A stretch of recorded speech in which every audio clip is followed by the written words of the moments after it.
dear L, he's a lucky guy. I'm like gonna cry. I got tears coming out of my nose. Of course he will propose. Welcome back to... Oh my God, you guys, welcome back to Showgays. Oh my God, you guys, welcome back to Oh my Showgays. God, oh my God, oh my God, you guys. This week, we are doing something new. We're doing something never before seen, never before heard, never before done. By anyone. By anyone. Ahead of its time. Yeah. Luminary. Club, another club. We are now presenting officially our Summer Stock Pro Shot Presents series. And by that, I mean one. Once every year. Once a year.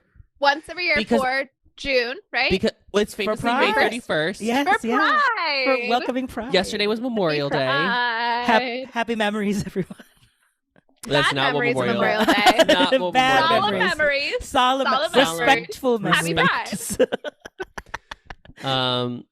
So we are celebrating the summer with everybody's favorite summer stock.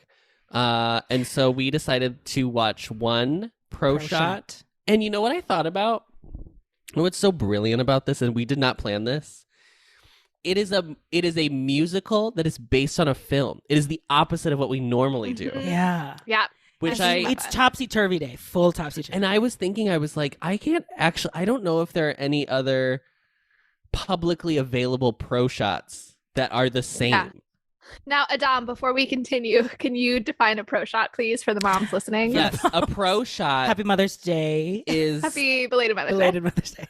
A pro shot is the professional shoot of a stage because musical. it was shot at the shoot. So it was filmed with a full camera crew. They're actually they're in the room where it happens.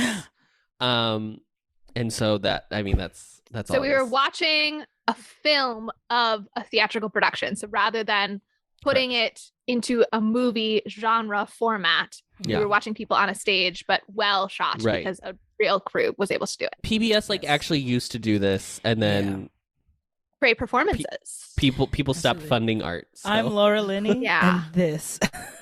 So I think that's Masterpiece Classic. Yeah, it is Masterpiece Classic. Yeah. Did you have a beloved? Oh, we had the PBS totes. Honey. I know. Yeah. Please donate to your local member station, of course. Yeah. Did you have a beloved? I can reveal this because this will be post Mother's Day. That for Mother's Day is kind of a combo gift for Rita and Steve that we're getting them a subscription to BritBox, the streaming service that's all British stuff. Yes. Wow. Did you have a beloved pro shot growing up? Does the Mary Martin Peter Pan, is that a pro shot? Oh, that's a great question, because I could never tell if that is on a stage or a sound stage. Right. Because it's very not supposed to be real. That's very theatrical. Oh, it's very theatrical. Okay. But I can never. I used to watch it as a kid. I would not say it's my favorite, but I used to watch it as a kid. I can't draw enough specifics to remember if it's they're clearly in a proscenium or something. You know what I mean? Yeah, there definitely isn't. This has audience reaction in it, and there's none of that in the Peter Pan. And they definitely change locations where it feels like you're in a fully different set. We don't see them do the set change or anything like that. So it's somewhere in that area, but maybe not quite a pro shot. Yeah. Mine's probably the Into the Woods one. The Joanna Gleason Into the Woods. Not the Sunday. Mm-hmm. I don't think maybe I've seen clips of the pro shot, but I've never seen the full Sunday. Famously Sunday's my favorite.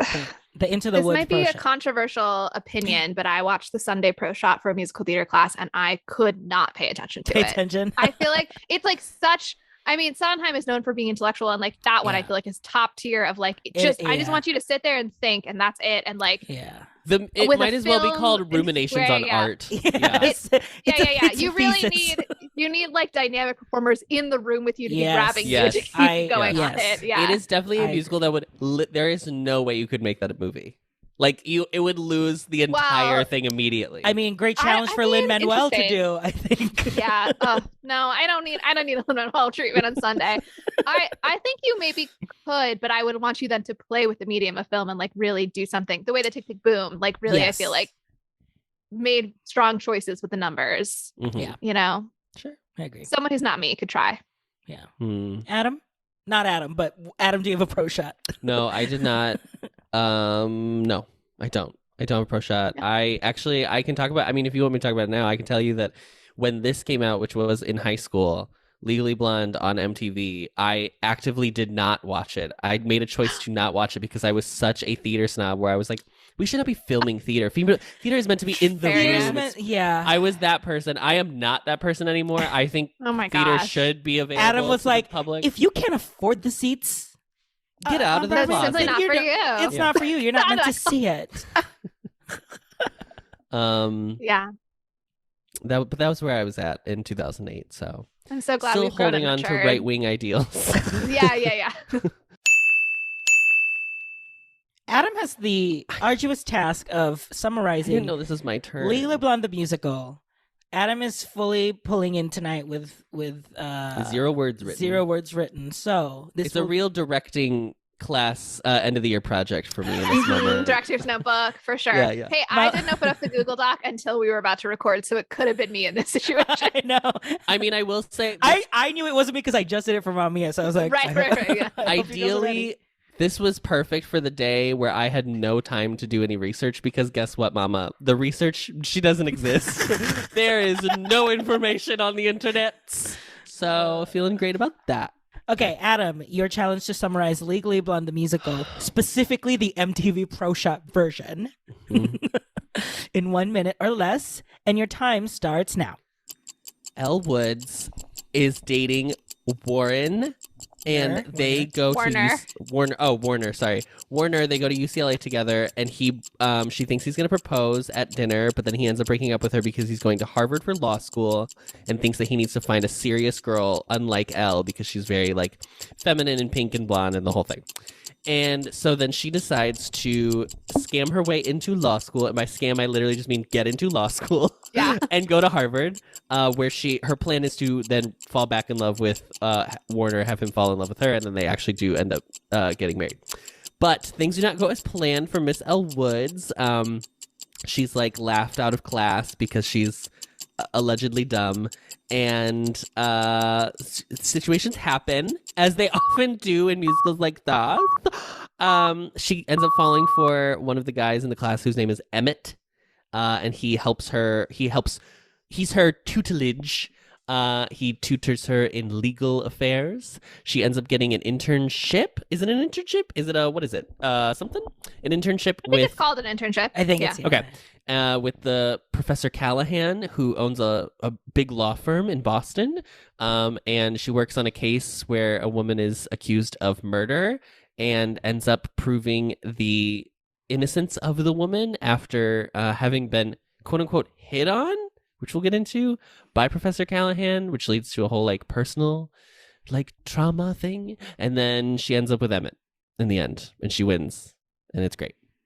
There's a B plot as well where she goes to the salon and meets Paulette, who a horrible character in this musical. Her dog. Elle helps Paulette recover her dog from her ex-boyfriend, and then later Paulette falls in love with the UPS guy. Much of the broad stroke, if you've seen the movie, the broad strokes are the same, but with some details changed that I'm interested to talk through. Tutelage is something that you are under. It's like a concept. You are not a person's tutelage. She is under his tutelage. Under his tutelage. Mm-hmm. Toot. That's what the kids are calling it nowadays. And he's over her bootylage. Tootin'. Interesting. I see. Okay.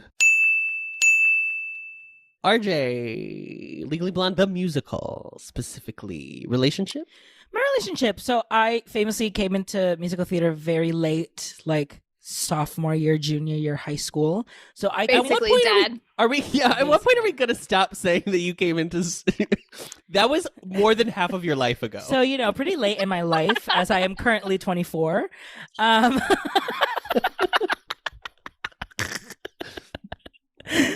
and I are just weirdly friends with a 24-year-old. Yeah, absolutely. I think I see you guys as my like old sage, wise. No, this is weird because you're together. So that's like. Oh yeah, Molly's big firm no on age gaps. Hell no. No, you have to. Your birthdays must be within 3 days of each other. That's my rule for relationship. Honey, if you weren't in the same hospital, it's off the table. Anyway, so I found out about Legally Blonde the musical like maybe a year after the whole thing happened. Broadway, MTV, Search for Next Elwood. So like I came into it being like, oh my god, all of this content happened about Legally Blonde, which was and is one of my favorite movies of all time. I mean, I wore out this video. We had the DVD and I played it all the time. Did I already tell this story on the last podcast that I had to tell a coworker how to rewind to VHS tape? You did. Oh, go. Okay. VHS tapes could actually be worn out. So yeah. Yeah. So I watched the movie all the time. I'm wearing pink. It. Yeah, Adam's wearing pink today. That's also my in honor of Elle. Also, it's my favorite color. And so because at the time this was like whatever, but like junior year high school, I made it to nationals in speech and debate and drama. So when I was competing, my go-to pump up jam was I thought you were gonna say you did like a 10-minute oration of Legally Blonde. No, my pump up jam was so much better. So I would play so much better like right before every time I performed and just like made me feel great, ready to slay.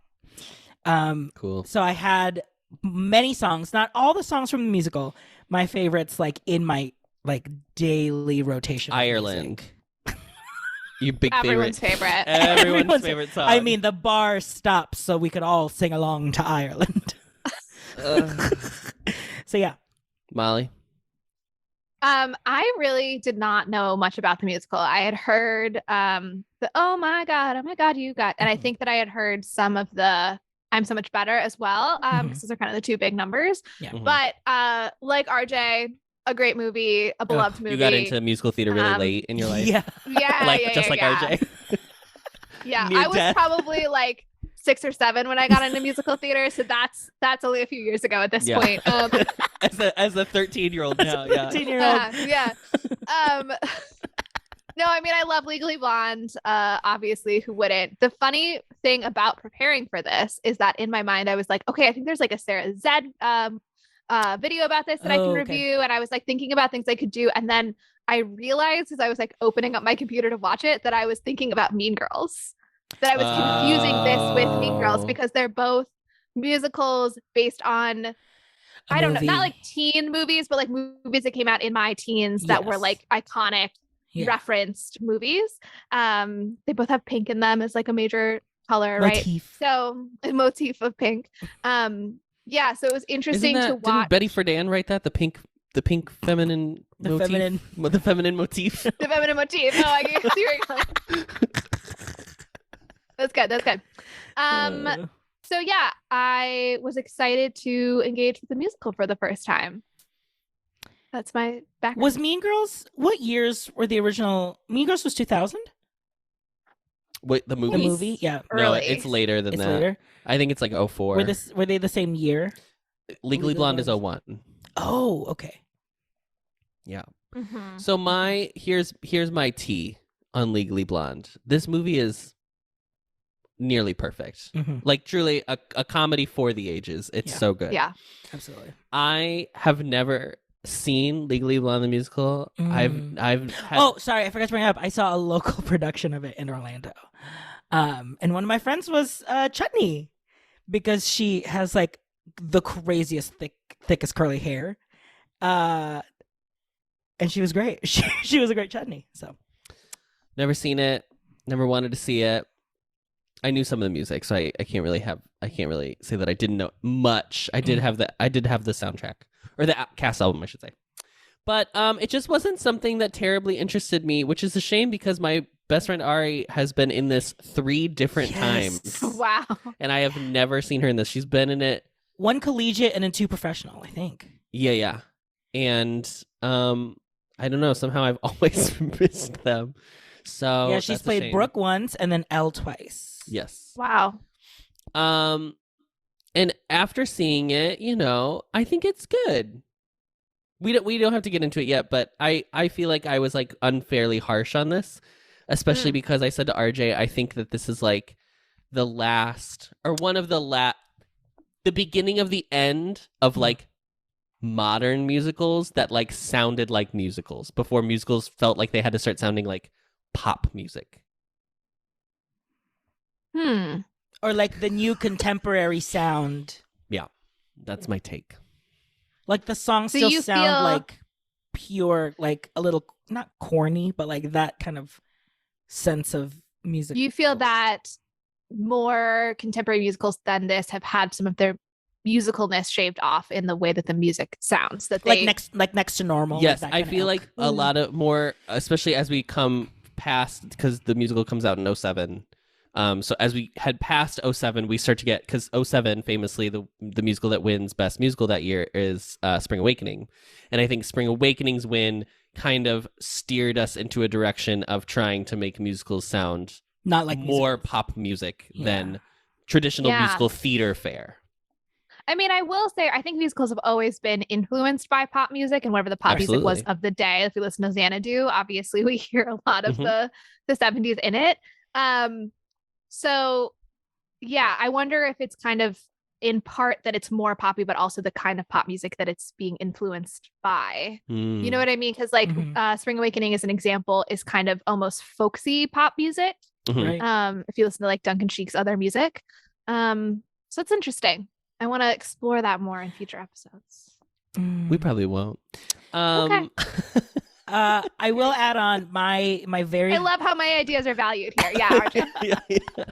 I will add on my antithetical to Adam's. My friends and I loved this musical. Like I was telling Adam, we would do the Delta Nu thing to each other. So just a bunch of gay kids. No, you were all straight, remember? Yes, a bunch of closeted gay kids in an all-boys school doing Delta Nu to each other in the middle of like class breaks. I mean, wherever. I can't think of anything more alpha male than that. Absolutely, me and Andrew, Delta Nu sisters. Jesus. Yeah. So they're gonna get a kick out of this episode. Great. I'm so thrilled. Welcome, for RJ's friends. Well, welcome heterosexuals to the podcast. Yes, welcome straights. Welcome straights, allies. We are allies to the straight community today. Absolutely. We support straight people here. We support straight people here. It's important to say that because sometimes I think we forget. Yeah, straights, it gets better. I know it's hard now, but I know it's tough now, but okay. Famously, because we are basically doing our normal episodes in reverse, I'm going to start with the movie that this is based on, Legally Blonde. Directed by Robert Lukatic. He had directed one Australian short film before this. He's an Australian director. And it was called Tiziana Bubliano or something like that. So... Were you stuttering or is it called Bubliano? I think it's... Hold on, I have to look it up. Okay. It's Tiziana. I can tell you that is the name of the first word. Okay. And Lukatic. And it is called Tiziana Bubarini. Bubarini. She was my favorite character in 9, by the way. Yeah. Mamma mia, Bubarini. That's a little too subtle for Fellini, I think. Yeah.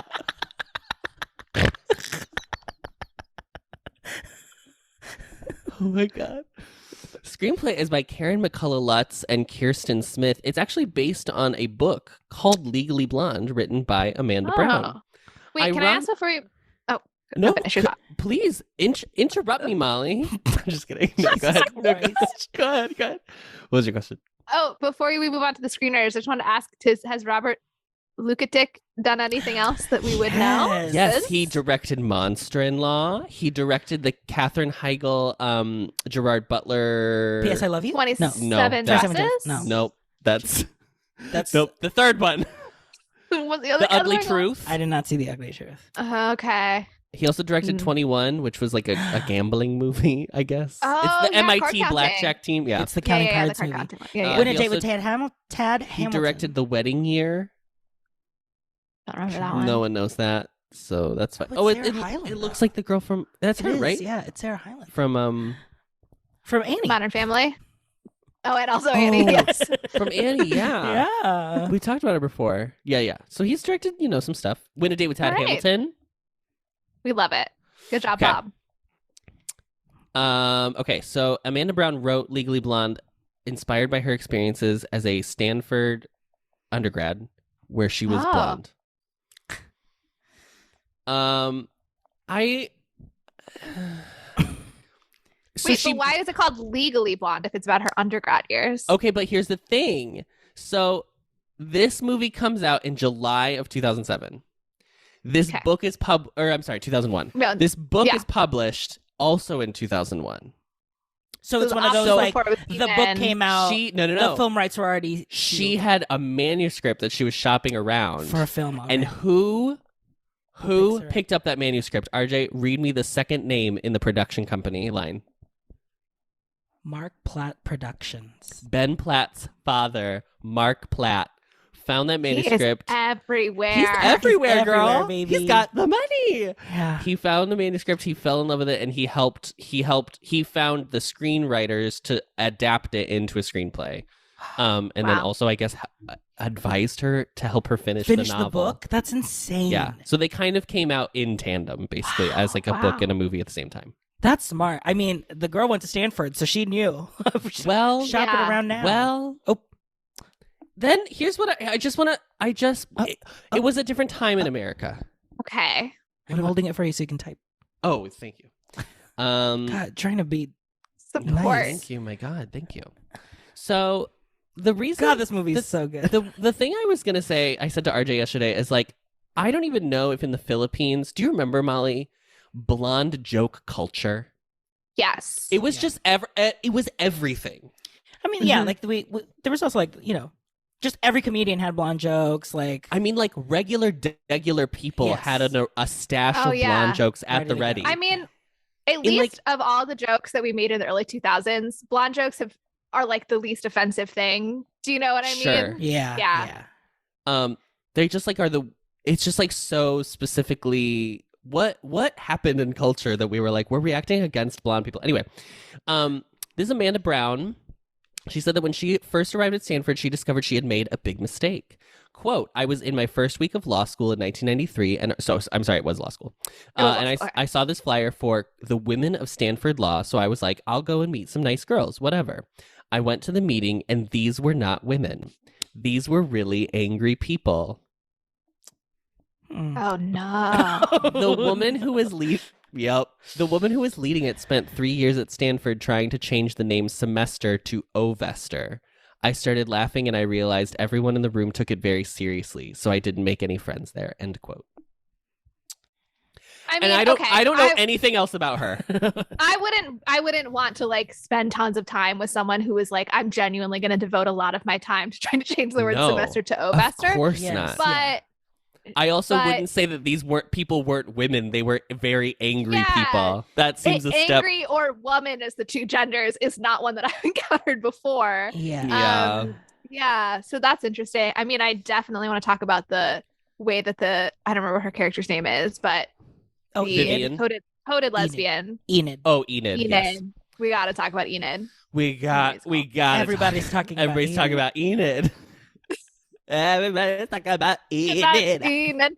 Everybody's talking about Enid. Enid. It's produced by Mark Platt and Rick Kidney. It stars Reese Witherspoon as Elle Woods, Luke Wilson as Emmett. Selma Blair as Vivian, Matthew Davis as Warner. Why do I want to say Warren? Victor Warner's a weird name. Yeah. Victor Garber. Beloved Victor Garber, homosexual as Garber as Callahan, and Jennifer Coolidge as Paulette. Iconic. Cinematography is by Anthony B. Richmond. It is edited by Anita Brandt Burgoyne. The music is by Rolf Kent. Production companies are Type A Films, Mark Platt Productions, and MGM. Was distributed by MGM. Whoa! So we get to hear. No, we can't. Nope, because we're watching the MTV version. I might have to play the MTV. I might have to play that. It was released on July 13th, 2001. So, you know what I like to bring up whenever we talk about 2001? This is what? Pre-9/11. Its running time is a gorgeous 96 minutes, one of the strongest aspects of this film. Its budget was $18 million, and it made $141.8 million. They deserve every single. And it spawned Legally Blonde, Red, White, and Blonde. Amazing. It spawned a Regina King vehicle. Regina King vehicle. Also, Miss Congeniality 2, which also stars Regina King, which is very funny. Yeah. It spawned a direct-to-video series. Legally Blondes. Legally Blondes. I did not watch that one. And it spawned this musical. And apparently, Mindy Kaling is writing a Legally Blonde 3, which is in the works. Oh. Yes, I heard of this. Does not have a date set, so. Okay. Obviously, she's not writing currently. As we don't it know. is, She as could we be... are. She's not strike. She can't be a scab, Molly. Oh, okay. Forgot about Molly's out here advocating to lose labor. I'm anti-union. Keep writing, Mindy. Get to work. Get to work, Mindy. Yeah. I'm actually also anti-capitalist. I'm just pro-scab. It's like a really niche political position.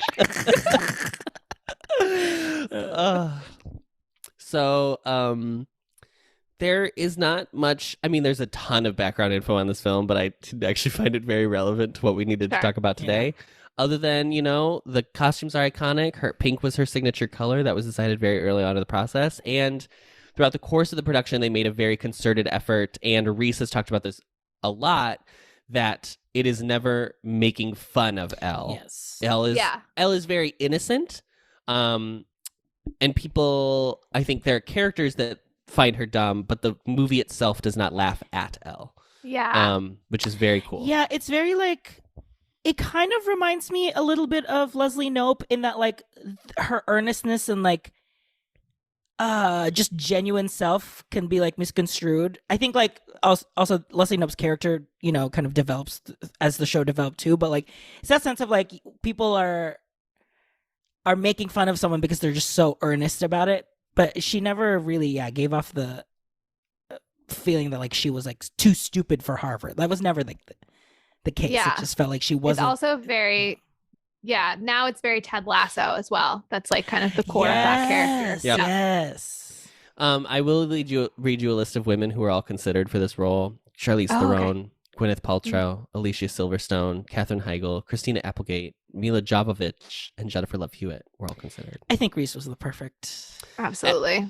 Well, funny you should say that, because this film, which I do not remember this because I was not attuned to this part of culture at the time. This film was nominated for the Golden Globe for Best Comedy, and she was nominated for Best Actress in a Comedy. Wow. Which I feel like deserved. The one thing I like about not the only thing, but a specific thing I really like about the Golden Globes is that they differentiate the two categories of drama and comedy. Yeah. Because the Oscars never will, a comedy winner will never happen ever again. Marissa Tomei was the last one. So I hope we all enjoyed that in 1992, because it's never happening again. Yeah. So this movie is an iconic, and there's something about this movie too, where so many movies that I feel are beloved by the general public later. So many movies I feel have this thing where it was at the time, no one really liked it, but since then it's gained this status. No, this movie was pretty beloved from the get-go. Yeah. I mean, obviously it spawned a sequel 2 years later, but in my head I think I had been maybe I'd been conflating the fact that the musical doesn't do super well with the idea that the movie also didn't do super well at first, but it's not true. We had a discussion one time on this pod where we were maybe you can only have financial success, popularity at the time, or a long-lasting legacy, and you can't have all three. And then I told my mom that, and she was here's 12 examples that prove you wrong immediately off the top of my head. Yeah. So this is one of those that hits all three of the trifecta. Yeah. It's true. Yeah, that's pretty much everything I want to say about the movie. Oh, do you want to know what the other movies in the theaters the week that this opened in 2001? Yes. Scary Movie 2 was number 5, which is, I think, the best of the scary movies, actually. Final Fantasy, The Spirits Within. I did not know that. RJ, there's a Final Fantasy There was movie? a Final Fantasy movie, but it was kind of the original, the first Avatar movie, where it was an original thing that didn't really. Avatar: The Last Airbender. Yes, Avatar: The Last Airbender. Avatar. Is Final Fantasy it's a video game franchise. 3 was Cats and Dogs. I remember this movie. I don't remember that at all. It's a live action, so and their mouths move. Oh, sure. One of those. We used to do a lot of those in the 90s, didn't we? Yes. We really had perfected giving peanut butter to dogs. We really had done that at the time. 2 was The Score, another film I have no recollection of whatsoever. And number 1 is Legally Blonde. Well, they picked a great weekend to open. Yeah, this is a week after July 4th. So they were like going big, and we're getting everybody in the theaters. The music is by Nell Benjamin and Lawrence O'Keefe. Music and lyrics, I'm sorry, are by both of them. The book is by Heather Hatch. Don't know how she pronounces it. Miss Heather. It's based on I feel like Heather Hatch sounds familiar, but I don't know that it's for sure the same person. So, it's H-A-C-H. So I don't know. Who knows? She does, but she's not here to answer. Premiered in San Francisco for its tryout on January 23rd, 2007, and then opened on Broadway that same year. It ended up having a West End production in 2010. It did end up closing in late 2008, so not a very long run over the course of its lifespan. And then it does not, I'll tell you what the Tonys it was nominated for. It was nominated for Best Book, Best Original Score, Best Performance by an Actress in a Lead Role for Laura Bell Bundy as Elle, Best Performance by an Actor in a Featured Role in a Musical for Christian Borle as Emmett, Best Performance by an Actress in a Featured Role in a Musical for Orfeh, who plays Paulette, Best Choreo, and Best Costume Design, but it did not win any of them. At the Olivier's in 2010, it does win Best Musical. That's all I had. That's it. Let's talk about the musical. RJ, what are your thoughts on Legally Blonde the musical? Now that you've seen, recently, yes, because you had seen it. So I had seen the MTV Pro Shot I think sometime later in high school. Like I said, my friends were obsessed with it. And then saw local production in Florida, and then seeing it now. It was really it was really fascinating to watch it again, and didn't realize how much they've really turned up the cuckoo comedy, physical comedy, really broad comedy with the characters. It felt like characters were amped up as cartoons, cartoon versions of themselves, which I just couldn't help but think in the movie, obviously it's a movie, it's a different media, but Elle, the Delta Nu sorority sisters, Paulette, there was a little bit more subtlety and more laden in and grounded of how different they were from each other. But here, whether it's for the stage, whether it's because they were filming it for MTV, so they knew it was going to be broadcasted on network, on cable TV, they felt like they were at 125, they were at a 200, energy wise, and also just characterizations were let's go for circus levels, which I appreciate. I always like when actors go all the way, but it was just it took me a while to kind of oh, okay, I have to think about it as they are performing on stage, so they're performing to the back of the house, so all of these jokes are so big and broad.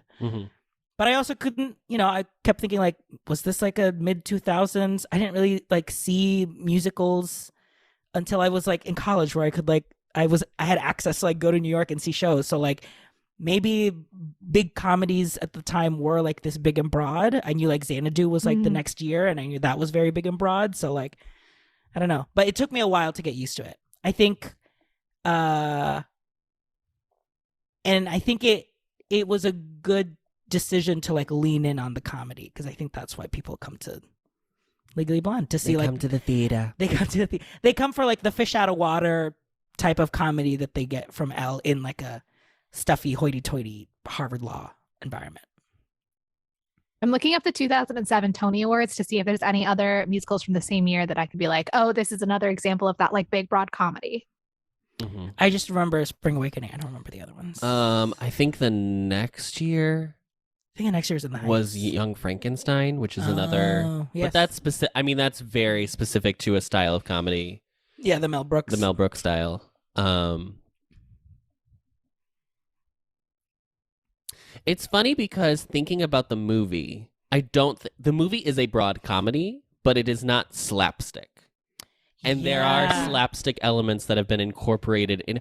Although that's not true because Paulette does hit his nose when she does the bend and snap. That's part of the film. So there is a slapstick element, but it is really truly it's more like character driven because it's like she looks uncomfortable and it's Jennifer Coolidge. Like she will be physical.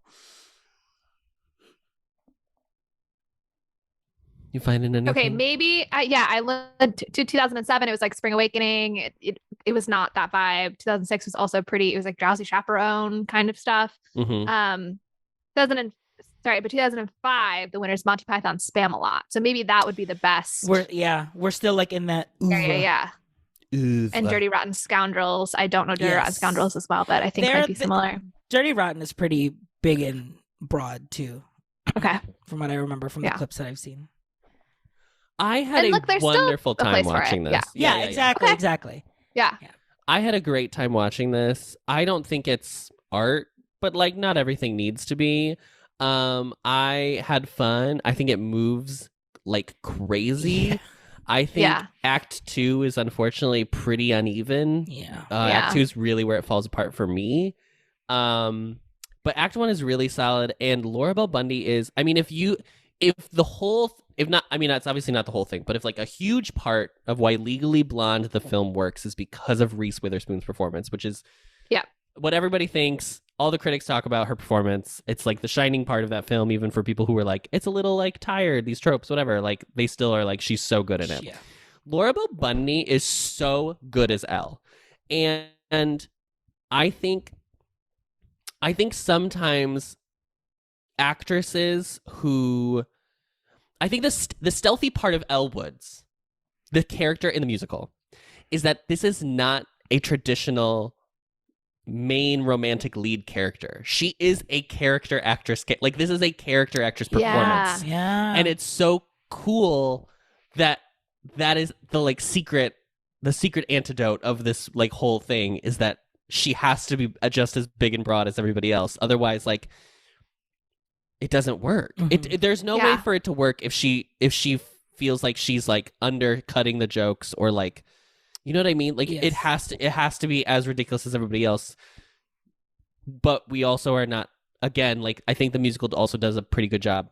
I don't think as good as the film, but I do think the musical does a very good job of being like, we're not laughing at Elle, blah, blah, blah, blah, blah. I think the musical a little bit doesn't hold up as well in terms of like, I think the movie feels very women supporting women, which is really cool. Yeah. And there's actually one part, we're going to talk around this piece because I think I don't want to talk about it chronologically. The biggest change for me from the movie that really bothers me is the ending of this movie is perfect. The fact that it ends with her valedictorian speech and it's just her and the class and they throw their caps up and it's a freeze frame and whatever.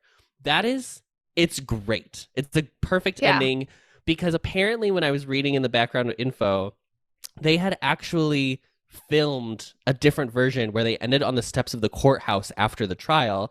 She shares a kiss with Emmett, and that's the end of the movie.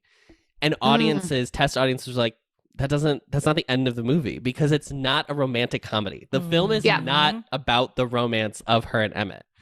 And so they had to do this whole thing. They rewrote it, whatever. They had to actually go back and they had to go film Reese while she was in England filming The Importance of Being Earnest, where she was playing Cecily.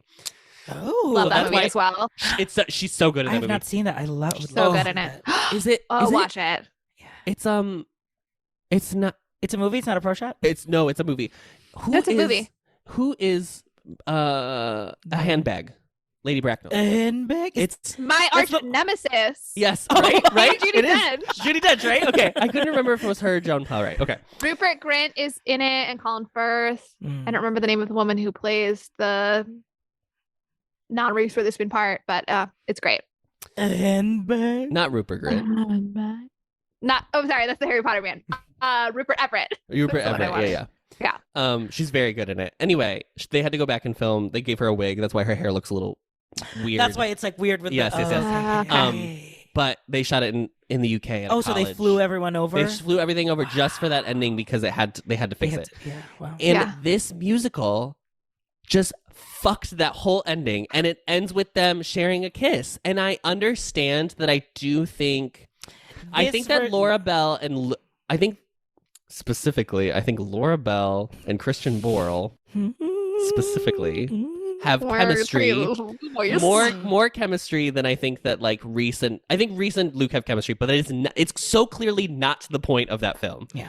It's just like a happenstance that like also is like a bonus of like being true to yourself and like found someone who appreciates me for me. Yes. Yeah. Appreciates that. Yeah.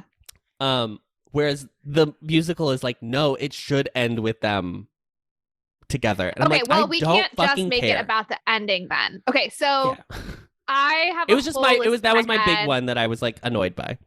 I have a whole list in my head that I didn't bother to open up the Google Doc and write down of like, there are changes that I'm like, love this idea for a musical. There are changes that I'm neutral about, and there are changes that I don't like. Oh, yeah. I feel that the focus, so what I was going to say is, it's not just the ending, it's that more of the time is spent on developing her relationship with Emmett throughout the whole plot. Yes. Yeah. And so that's one of the ones I'm not even going to say neutral, I am ambivalent about, because I enjoyed the way that they sort of portrayed that relationship. I enjoyed the time that we spent with them. I agree that the two of them have such great chemistry. Oh my God, Laura Bell Bundy, I totally agree. Like, not for so long has somebody grabbed me that hard through a screen and made me want to pay attention and root for them, right? So I liked watching their relationship develop. The scene where they kind of have their little "I'm falling in love" song is very sweet. But I agree both that it undercuts some of the focus on her discovering her own capabilities in law school. And the other thing I feel like it cuts is some of the Elle being a really kind person, because that's something else I love about the original movie is like the plot line about the guy who's kind of nerdy and is always excluded, and she like pretends that he like loved her and left her or whatever to like get these girls to be like, oh my God, I can't believe that this guy like slept with Elle Woods and everything. Boy. Yeah. And so I really love that in the movie more time is spent with the study group and her platonic relationships, and that you get to see because you assume, especially at the time, I feel like the assumption was, oh, blonde girl from Beverly Hills, she's going to be like super stuck up and vapid and mean. And that she is actually very kind. I feel like all of her relationships in law school were just through Emmett. And I wish that we had seen more of the whole group. I agree. Because you got little nuggets from Enid. I mean, they were through a guise of lesbian jokes, but like she was like on Elle's side for a lot of things, and I think the other characters could have done that too. I feel like the musical punches down at a lot of the other people in her group with her in a way that the movie really doesn't. We don't really have the equivalent. Yeah, we don't really have the equivalent of the just like really socially awkward guy. We have the character, the guy that's like from another country, and I in 2023 watching this for the first time was like, oh, the bit is going to be that he's like pretending like, well, I'm a ruler in my country and I'm coming back here, blah, blah, blah. And then he's going to be like, no, I'm just kidding, you dumb white people, like, of course that's not true, I grew up in Connecticut or something, right? Like, I was waiting for that bit. No, that's just the joke, is that he like actually is a dictator's son, the one brown person. He plays the gay European in Act 2. So gay European. Cool. Oh, we're gonna have a whole. We got to do Enid and then gay European. It's got to be. It's Showgays. We gotta get into Showgays. We gotta. So and then and Enid. Yeah, I don't want to like go all into it, but just Enid, I feel like is very clearly coded as a lesbian in the movie, but like that's not really a joke. Like, she just is a lesbian. Yes. And maybe there's even a joke where like Elle misses that again because of like the naivete, but not because she would have a problem with it. Yeah. But the joke is very like, how embarrassing for Enid that she's a lesbian. She's a lesbian in law school. Girl. Yeah. The only lesbian joke I like in this musical is the one where he says, "Can we see that again?" And then she says, "Yeah, I want to see that too," or something like that. When she does the bend and snap. Bend and snap, yeah. It would be funny in the context of if it didn't feel like they were punching down at her for being gay the whole time. Yeah. Otherwise, I could totally get down with that joke. Yeah, it would have been a great joke if like, because the whole thing is that this is a foolproof way for straight men. And that like, if it was like a, if we haven't been, punching down on her the entire time, it would have been such a nice surprise and delight to Enid. But I did also like her joke of like pressing play on Brooke Wyndham too. Like, that was... Yeah. Fun. Okay. I'm just gonna get into it. Not only is the joke that she is a lesbian, but it's that she even gets offended when somebody calls her a lesbian. So she's like a closeted lesbian who finds it offensive, the notion that she could be a lesbian. Yeah. It's very we should early 2000s. We should have watched. We should have watched. It's so no homo. Too. Yeah, I know. Yeah, I can't remember if Enid is like a I remember that Enid is a lesbian, but I don't remember if like she's aware if that also is like a throwaway, not a throwaway joke, but there's something where she alludes to it. But it's just like, I mean, there's definitely no way they spend as much time on Enid as this musical does. Yeah, exactly. But it's the same thing of like Peace Corps, like. Women's studies background, like that's all I think. Vester. Vester. Mm-hmm. An angry person. Not a woman. Not a woman. Famously, women. There's two genders: women and angry people. Angry people. Mm-hmm. And we're gonna say that on this pod. We'll commit to that. I want to say a couple things that I do like, though, because we're starting off with things that we don't like about the changes. I love the idea of using the Greek sisters to keep coming back and calling them a Greek chorus. This is the best. RJ and I, look, the three of us should play the three Greek chorus. Yes! Come on, Molly, you have to be the Jewish one. Okay. I'm obviously the idiot. And RJ, because he's the POC, is Pilar. Since I'm Sandeep Padamadan. I mean, I'm not Jewish, but okay, yeah. Yeah, well, you're passing for sure. I will say, when we were the Greek chorus is amazing. I looked at Adam and I was like, Annalie Ashford is going to probably win a Tony this year. And that's great because you can like see here. I'm like, she's always had the goods. She's so good in this. While we're talking about great performances from side characters, Kate Weatherhead, I think is her last name, plays. She's Girl's girl. What's her name again? Chutney. Chutney. She plays Chutney, and as well as the nerdy sorority sister who helps Elle to study for the LSAT. Yes. I love her because she was in Ordinary Days, which is one of my favorite deep cut, small cast contemporary musicals that Julian introduced me to in college. And she plays this character who's like extremely anxious and goes to grad school. And so Julian was like, you need to listen to this because this character is you. If you are familiar with it, it's probably via, there was a semi-viral in the Broadway internet video of Fontino Santana and the woman that he maybe is still currently dating, I don't know, singing the song about the wine. Where they're having an argument about the wine. What did I say? Fontino Santana. No, this is a twin. It's a twin. It's not him. It's not him. His evil twin. Yes, sorry.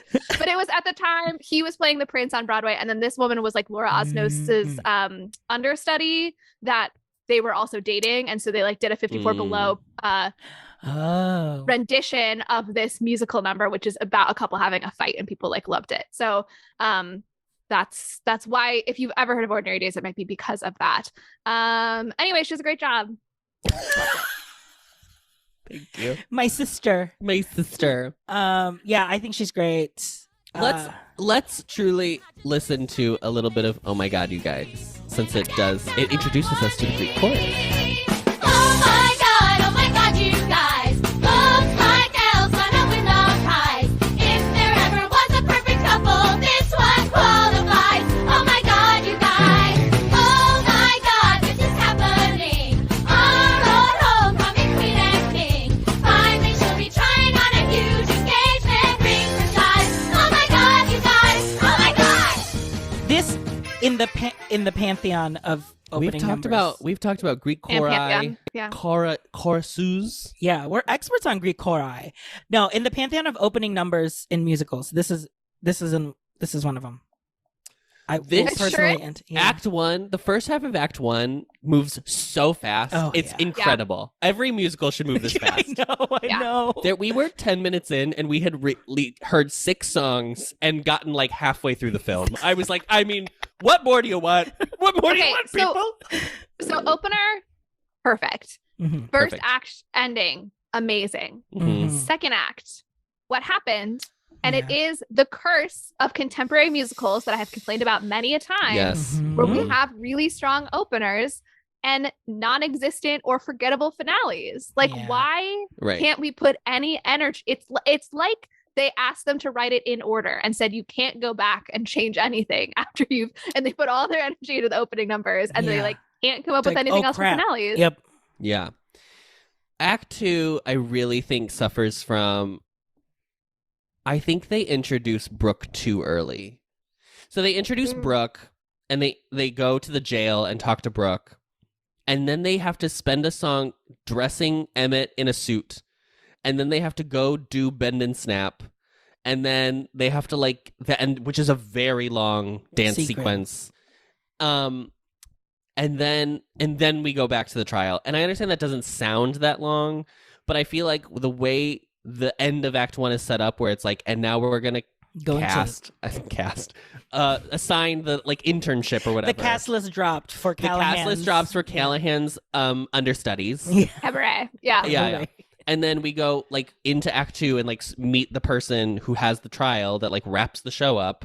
And then we take a detour right after that. I was like, oh, I wish we had just figured out a better way to end it, because it feels like we hit 2 speed bumps right in a row. And I was like, Well, okay, so I agree with that analysis of pacing. I think there are 2 other issues with Act 2. One is Bend and Snap's song is entirely forgettable. It's like a huge iconic scene in the movie, and they couldn't come up with something good to go with it. This is not gonna be profound, what I'm about to say, but somehow every song in this is either one of the greatest songs ever written, or it's like I will never remember another note. It would end right now, and I'd be like, I don't know what that melody was at all.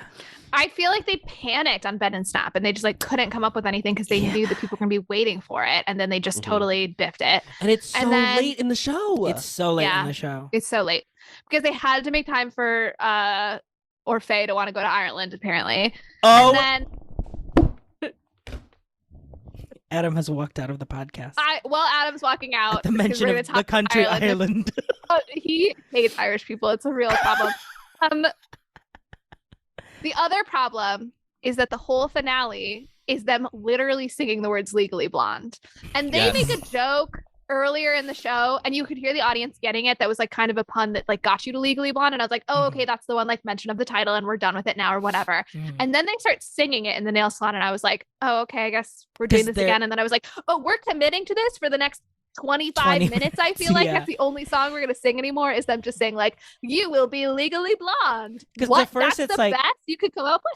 Because it's sad Legally Blonde. No, the first line is Callahan calls her legally blonde when he leaves them at the jail. You're nothing but a second-rate, trying hard, legally blonde ass. You will never equate.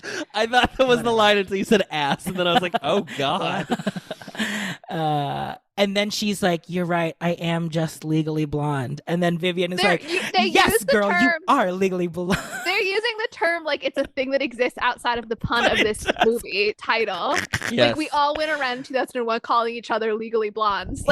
Just have them call her a dumb blonde. That's the point of it. Right. Yeah. I don't know. Maybe the title is even offensive in retrospect. That obviously is a pun on Legally Blind. But I just don't understand. You just got that? Adam just got it. I'm so sorry that wow. Life, maybe. Wow. Yeah. Mm-hmm. Wow. And now I see. So for listeners, if listeners did not put that together, we've given them, I think, enough processing time there. So it's so ridiculous that people keep using this as if it were a phrase that people would have used in conversation ever. Yeah. I don't mind it when she has her sad, Legally Blonde song. And I actually don't even mind it when Vivian comes in and says, you're legally blonde. It's the fact that it's then the finale that I'm like, yeah. There are so many good songs that you could have reprised. It tells me that they don't know what the musical was supposed to be about, right? Yes. Because if you're and then the point is that she is legally blonde, then you did not understand what you were trying to say. You didn't read the syllabus, baby. Yeah. if one of my students turned into for me a worksheet on this musical and they were like, the theme is that she is legally blonde, I would be like, you need to try harder. You need to think more about the text because that's obviously not the theme. Text. Yeah, that's not even the subtext. That's nowhere. Oh boy. Well, yeah, I almost preferred the happier version of. I think the rallying cry version of Legally Blonde is the strongest for me. That I do wish that, yeah, if you were going to use it in a negative, might as well say dumb blonde.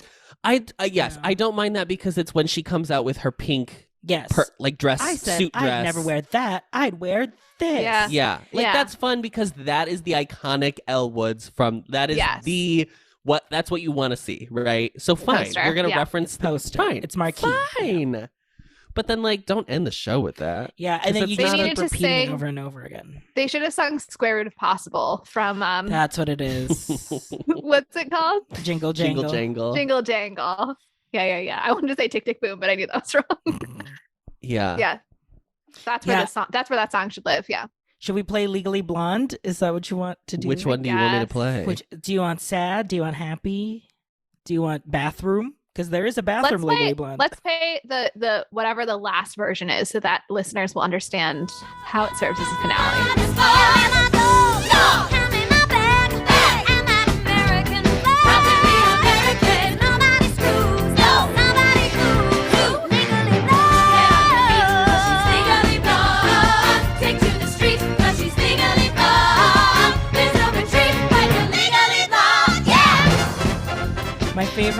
My favorite use of Legally Blonde is Brooke's version of it when she says, "Mr. You're fired. Guess who I hired to represent me? You gotta be legally blah."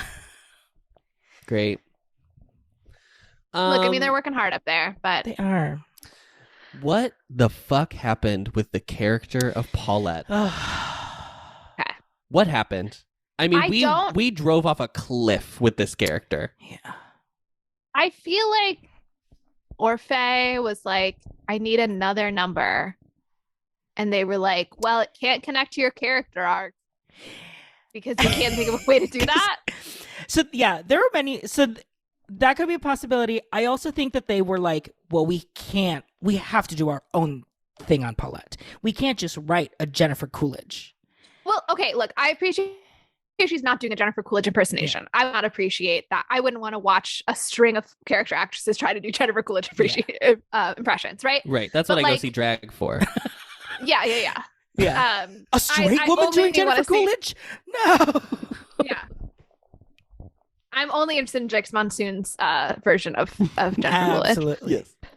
I just think that they could have given her a number about, I don't know, finding your self-worth in relationships instead of about wanting to move to Ireland. I don't understand why they added that. It felt like one of two ways. One, that they were trying to shoehorn an Irish dance somehow in the musical. It makes no sense. Two, maybe they got money from the country of Ireland to promote. Yeah, maybe they get. Yeah, the Irish tourism board. The other thing that I was thinking, which made sense in my head, but it just did not come out in execution, was they were like, if we're making Paulette like a woman from Boston, like down to earth, soft of the earth Boston woman for Elle to meet and like kind of like keep her grounded, then it's like, let's go hardcore Irish Catholic, let's go Ireland. But it's not even. She's not Irish. She does not have a Boston accent. She's not like from it doesn't read, at least. And it's like, it's not even like I've always yearned to go to Ireland for my family. It's like I found a Celtic mood. No, it's just you don't. There's no need to even give it this much conversation. It's not good. I hate to say it because it's just such a shame because she is such a standout in the film, and unfortunately, I think because this is, I think, the real reason that Paulette becomes an issue as a character is when you amp up the comedy that Elle has to do, you essentially take Elle from a 1 to a 2. Mm-hmm. But then Paulette is also a 2. So now you have like 2 extras, and you either need to find a very specific 2 different styles of comedy, which is like what happened in what did we just watch? Mame. So you either have to do that where you have like literally 2 separate comedy types and they still can like gel together, or you just have to like throw Paulette out the window and give her a song about Ireland and be like, well, at least she gets to sing. And somehow gets a nomination for this. How? I mean, that's got to just be politics, right? I appreciate what RJ's saying, that they maybe that there was something about Boston and Irish people that like was in the thought process that didn't get onto the page like in any way at all. And I also think that there like could be real comedy in making her like hardcore Catholic, but like maybe like very selective in her Catholicism, right? The joke could be that she's like super conservative about some things, but like very, very liberal about others. But it's just this like, it's a yearning song, I guess, is how I would characterize it, right? Yeah. But like she is yearning for something, which is her dog back. So like you could give her a song about the dog. About love, about wanting her dog back, about wanting to feel valued in the musical. The next man, because she ends up, because I thought when we got to this Ireland song, I was like, oh, so maybe like nothing about Paulette is going to be the same. Like maybe they're just like, this is a different character now. This is a different arc she's going to be on. And then the UPS guy shows up and I was like, oh, so it is still just about her like Paulette hooking up with a hot new man. Yeah. So how did that contribute? It's a bad choice. It's a bad choice. It's such a bad choice. And I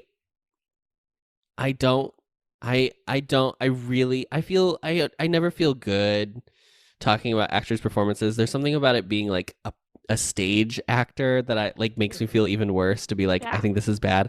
I think this performance isn't good. I think she is supposed to be doing a Boston accent, but you cannot really tell.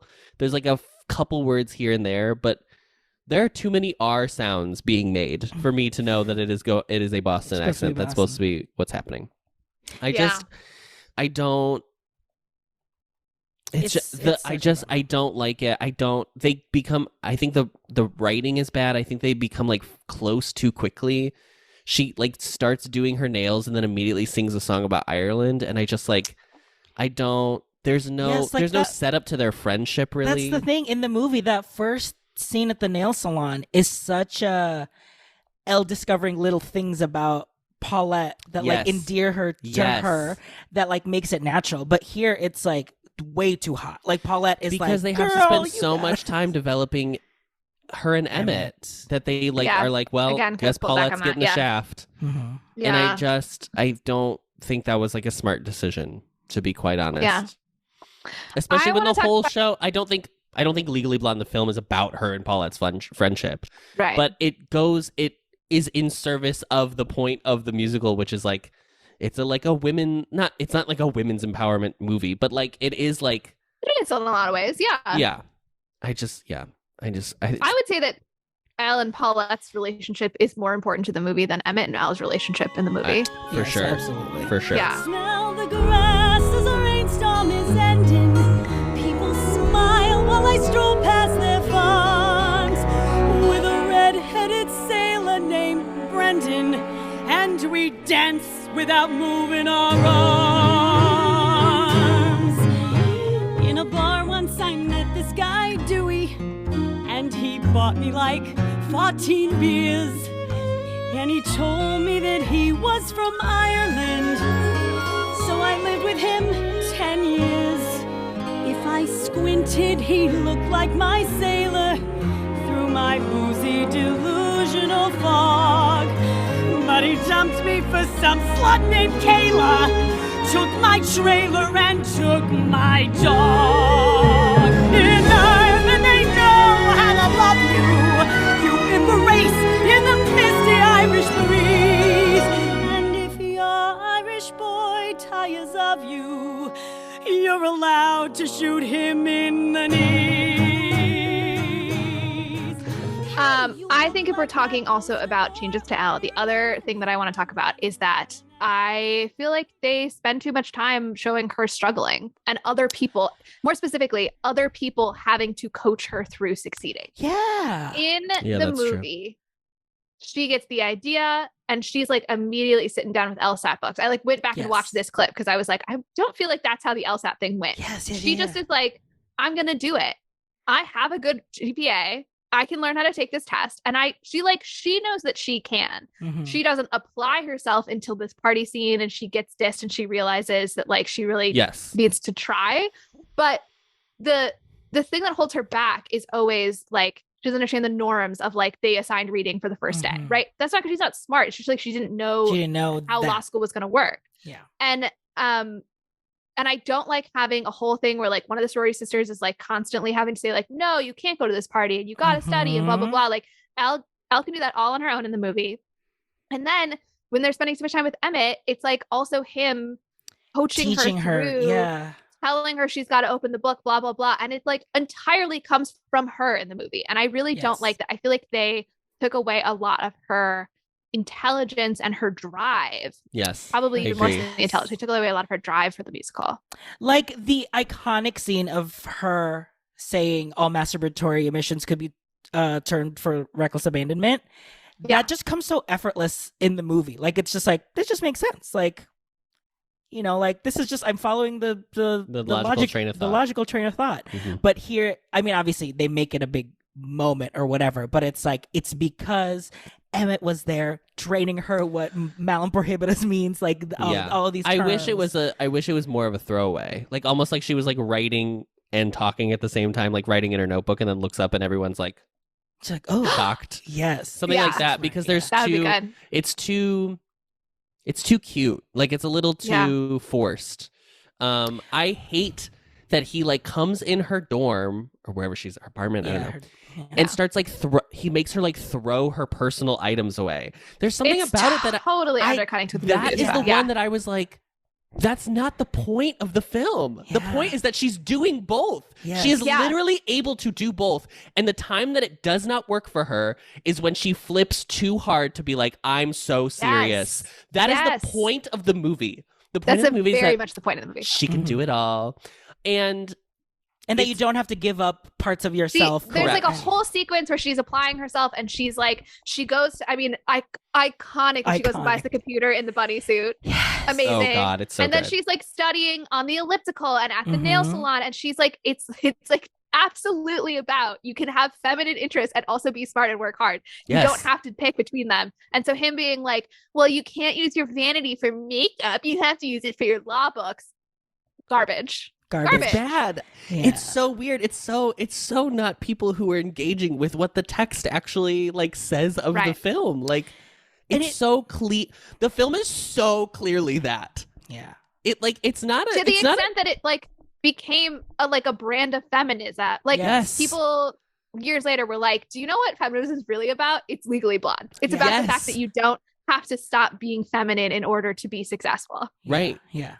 You don't. I mean, not just that. Obviously, there's a lot of. You don't have to become an angry person. Yes, you can still be. You can still be a woman. You can still be a woman. And be a woman. Somehow you can be a woman and be a woman. Yeah. I think too. Like that's why I never really connected with Chip on My Shoulder. I mean, I was not connecting to any male songs. Well, sure.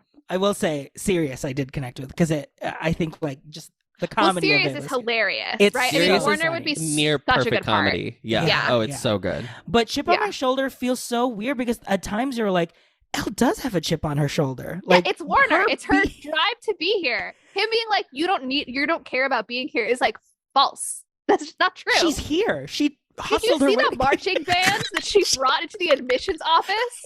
Oh, your problem is you're not trying hard enough. What are you talking about? Right. She brought an entire marching band, a drum line, an entire that's a full flight. That's a full JetBlue flight of people. We all flew here on JetBlue. Thank you. Get them there. Yeah, exactly. Oh yeah, did they get promotion or did they get like I have no idea. But like a JetBlue line. The whole thing about the Red Bulls, I was like, somebody is paying for these mentions. I have a feeling, there was something there. Because I mean, it's like that kind of product placement where it's like, just put us in there and we'll give you a check. But in a musical, hey, baby. But the MTV, I'm wondering if it was put in there for the MTV. JetBlue was always there. I don't know about Red Bull, though. I don't know about Red Bull. I'm not sure about Red Bull. But anyway, like Chip on My Shoulder, like... and then the song... play a little bit. Play me a little bit. Play me a little bit of Chip on My Shoulder. Guess she got a chip on her shoulder. Maybe some wise man told her, with the chance we've been given, we gotta be driven as hell. She was something to see there. I'm just happy I could be there. First big test and she aced it. She's so close she can taste it. She got a chip on her shoulder. Guess you never can and tell.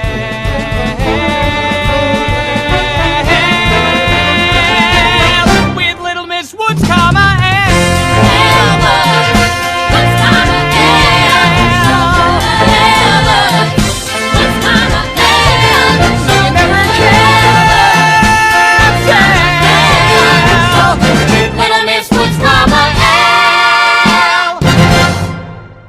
the way Chip on My Shoulder ends melodically doesn't make sense to me. Like the like swell into like Little Miss Woods, comma, L. Like I feel like that was like melodically not what we've been hearing this entire time, and all of a sudden that's how it ends. And I always feel so it disconnected. Bumps me. Yeah, it's very strange. Yeah. But I do love the Greek chorus in this number. Daughter of Yes. Delta Nu, and then the calendars. That's always cute.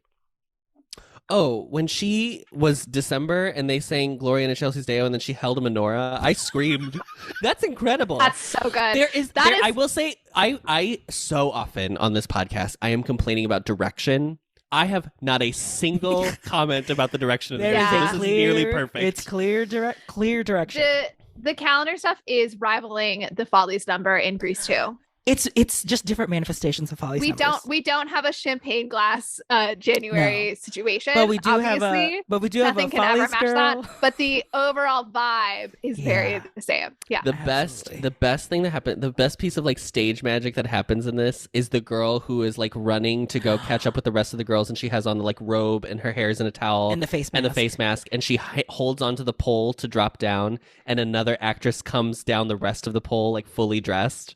It is a perfect piece of stage magic. If I was in that audience, I would have screamed on site. Yeah, I honestly all of the sorority stuff. The sorority stuff works so well. The only thing I don't really like is positive. Is positive because I think it suffers in that like it kind of interrupts the momentum. Because imagine if we didn't have this and we had a longer sequence with Paulette of her like getting to know her. Yeah. Well, and positive, I think, really undercuts what I was talking about before about Elle fundamentally being a very kind character. Yes. And yes, it is a number where they are suggesting ways to undercut and be cruel. And she's saying, no, I'm not going to do that. Mm-hmm. But you're supposed to understand it's happening in her head, right? So I think it's that she's supposed to have impulses to be a mean girl, essentially. And I just don't think that, again, like, not my Elle. Like, I just don't think that that's the point. And it's so... It Nothing plays but respect into the for my stereotype. Elle. Yeah, I mean... It plays into the stereotype that like sorority girls, Are rich mean, girls, yeah. they're going to be mean, and Right. that women are all about tearing each other down, and they find all these complex ways to get at each other's skin. And like, I'm not saying that like never happens. Obviously, like I was a girl. I remember in the movie, and I know we did not. We should have just watched the movie. I can't believe we didn't watch the movie. Yeah, Did we? Yeah. Does she say that you look like last year's sample size No, to Vivian? She makes a constipated joke instead. Okay. She's Yeah. like, "Oh, what are you? Like a girl that's a woman constipated or something like that." Yeah, I do. I remember specifically that she says constipated for That's sure. the thing, That's like like, the iconic ending beat of the burn. Yeah. Yeah, and I know that obviously you would have like an antagonist like Vivian to be like she's the true mean girl or whatever because it's like elitist or whatever. But in the movie, Elle really never stoops low to her. No. And I think that's Except there's like the one. It's like that one burn at the party. I think is the one exactly time like she a comes to burn. Vivian, but it's very like equal. It's not at all like Yes. I'm gonna like hit below the belt or anything. Yes. Yeah. It's like when they go justif- low. Yes. When Vivian goes low, Elle goes high. Yes, Michelle I'll go Obama. equally low, but you know it's fair. Yeah. But it's like Yeah. in a low that like she's been publicly humiliated, so she's like, I'm gonna get my Right, one yeah. burn and then walk away to show that like exactly. I'm She not. maintains her dignity. Yes. Yes.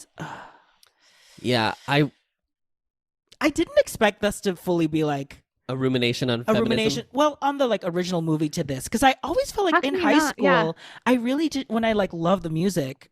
I was just really focused on the specific songs that I loved and like didn't really think deeper of like, oh yeah, they are two different This entities. is why you should make musicals from movies that are not nearly perfect. Because all I'm Yeah. going to do is compare them and be like, well, this did it better. Yeah. It should be. You should pick movies with wasted opportunity. That's what you should pull from musicals. Yeah. Yes. Or like Yeah. do it something, do a genre piece. Do Sixth Sense, the musical. That would be wild. Ooh, Yeah. that's an interesting proposition. Okay, Um, there's. I think I think there are two more things we have to talk about, and I just want to check if these are the two things you all think we need to talk about. Okay. I think we need to talk about Callahan and the sexual harassment. Yeah. And then what do you mean, Molly? It's just hitting on someone. Yeah. It's just hitting on her. Molly, that's all that happens. Yeah. And we have to talk about gay or European. And so the question is, what do we want to end on for the discussion? We can end on gay or European. Let's end on gay we'll end on gay or European. When they go low, we go high. Okay, so Callahan, in the movie. This should have been Victor Garber for the show, by the way. Oh, I would die. In the movie, Callahan and Elle are talking in his office. I didn't rewatch it. I just have a crystal clear memory. Crystal clear. They're talking and he puts his hand on her thigh. Yes. And that is the pass that he makes at her that makes her upset, that makes her want to leave. In this, he full on kisses her on the lips. Yeah. Correct. And I don't know if they thought that the thigh touch would just not read on stage. I think that's the thing. I think that they were like, it has to be a bigger thing so that it reads on stage. I didn't think they thought it deeper than like, this changes the I feel like situation. You could have, if you like really see him reach and then see a big reaction from her, I feel like maybe it could work, but maybe they tried it and it didn't. And obviously you don't want to, like, if it's too big of a reaction, it becomes a bit and then it's like not the seriousness that it deserves. Right. But I mean, like, he's just assaulting her at this point. It is assault. She has spent so much time learning about legal jargon and then continues to call this and I understand that when sexual assault happens, more often than not, like the people who are survivors of sexual assault do not always connect in the moment have the verbalization for what actually happened to them. But like this is not about that. And so I feel like it just would have been cleaner for her to just be like, he assaulted me, or have it not actually be assault. Like have it be like enough of a pass that you could like say it was a pass. Like it was just that it was like, it was assault. It was assault. And then she's just like, and then he hit on me. And then everyone is acting like she said assault, but she didn't say assault. And I was like, what? Yes, it's like they just wasn't, changed the wires weren't connecting in my brain. And I was very annoyed by it. Yeah. It's very bizarre the way that it happens. I mean, I love that they kept, I think this is this part I don't remember as clearly, but I'm pretty sure it's the same thing where Vivian kind of sees it and then is like, does defend Elle when she sees that happen. I think I like how Emmett comes to her aid, but also like it's always been weird to me in both the movie and the musical that he like has this line about like, I don't need to hit on interns, but like he is hooking up with an intern. Like there is a power difference between them because he is like he's graduated, he's a member of the bra, right. The bra. He's a member of the bra, right? And so like Vesper's in bra. Obviously it's fine. Like obviously she returns his feelings. I'm not saying that it's consensual. I don't think that their relationship is problematic. I think it's weird that there's a line where he like says like, and I don't need to like hook up with interns, Callahan, but like you are actually hooking up with an intern. Yeah. Right. I also think it's a shitty line. Yeah. I think they could have reworked it. Oh, for sure. I also don't think it's iconic enough to be like, we have to keep this one the same. Right. If you got rid of, I'm keeping the dog dumbass, but you were like, but we gotta keep. How dare you get rid of, I'm keeping the dog dumbass? Yeah. There was no reason not to. It was the same scene happens. Also, that's her husband in real life, by the way. Oh, that's or cute. Faye's husband is the UPS guy. Sorry, I know. I just that Callahan bit is. I forgot that it was a full-on kiss. I forgot that this scene happens until the scene setup happened, and then I was like, "Oh fuck!" Yeah. Like and I don't remember what I thought. How it ends. I mean, I knew how the movie, like how it ends the whole package, but like, I just wonder if it's. I mean, I think in the musical, I do like that it sets her up to have the moment of being like, people are only ever going to see me as just a dumb blonde, and I like that I liked that she has the valley before she like ends on the high note of the piece. Well, here's the thing. In the movie, they had that other professor, the female professor, because she's the one who Holland at Taylor. the salon. Yes, Holland Taylor. Yeah. At the with the energy that lands you, Sarah Paulson. Exactly. I mean, talk about Ovesters. Oh my God. Mama, there's none left. But that scene in the salon where she is like, if you think like a man is gonna stop you, then you're not the lawyer that I thought you were. You know, like that. There's such a weight. I totally forgot that she's the one that convinces Elle to stay. It's so good. That I'm like, okay, that is someone in power. It's not Vivian busting through the door and saying, I thought that you were legally blonde. No, but when you say it like that, it should be that in the movie. You're right. And she brings a navy dress, and it's like, I could never wear that again. I'm wearing this. Yes, because the movie is about women supporting women. Yeah. And it's about how Elle helps Paulette and how the professor helps Elle, and too much time spent on Emmett in the musical. There's a lot of time spent on Emmett. And Laura Bell Bundy spent a lot of time with Emmett. And that's all I'll say. Did these two hooked up? Is that what happened? That is why Christian Borle and Sutton Foster got divorced. Is because of Laura Bell Bundy. Allegedly. Don't sue us. Okay. T. Gay or European? Gay or European. Okay, I will say, as someone who, went to an all-boys school, was closeted for a long time, at said school, it was fun for all of us to be like, that is true.